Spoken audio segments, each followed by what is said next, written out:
রিক্সা শ্রমিক এবং ব্যাটারি চালিত যে যানবাহন তাদেরকে হঠাৎ করে তাদের যানবাহন নিষিদ্ধ করা হলো।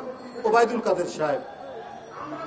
কাদের সাহেব নিজেই বলেছেন তার হাতের যে ঘড়ি সেই ঘড়ির দাম অনেক মানুষ বলে 50 লাখ টাকা। তিনি যে সানগ্লাস পরেন সেটাও অনেক দাম, লক্ষ টাকা ছাড়িয়ে যাবে।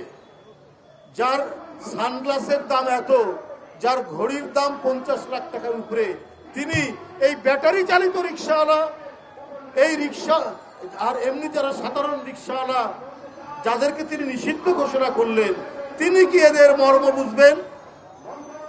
উনি কি জানেন যারা এক বেলা খায় না 2 বেলা খায়? উনি কি ওবায়দুল কাদের কি জানেন যে তারা যে পরিশ্রম করে, যে তারা যে রিক্সা চালায়, তারা যে ব্যাটারি চালিত যান চালায়, সেই টাকা দিয়ে, সেই উপার্জন দিয়ে তার সন্তানকে স্কুলে পাঠাতে পারে কিনা? এবারেও বাজেটে ভর্তুকি বাড়ানো হচ্ছে বিদ্যুৎ খাত থেকে সব খাতে, কারণ যে ভর্তুকি না দিলে বিদ্যুৎ চলতে পারবে না, বিদ্যুতের যে দেনা সেই দেনা পরিশোধ করতে পারবে না।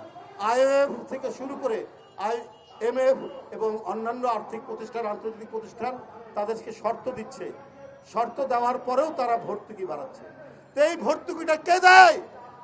এটা কি গোপালগঞ্জের টুঙ্গিপাড়ার টাকা দিয়ে চলে, না এই গরিব মানুষ, রিক্সাওয়ালা, এই শ্রমিক, এই শ্রমজীবী মানুষ, এদের করের টাকায় এই ভর্তুকি দেওয়া হয়?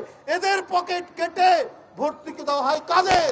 ওই যে রেন্টাল বিদ্যুৎ প্ল্যান্ট যারা বানিয়েছেন, যারা আওয়ামী লীগের ঘনিষ্ঠজন, যারা আওয়ামী লীগের মন্ত্রী এমপিদের লোকজন, তাদেরকে এই ভর্তুকির টাকা দেওয়া হবে।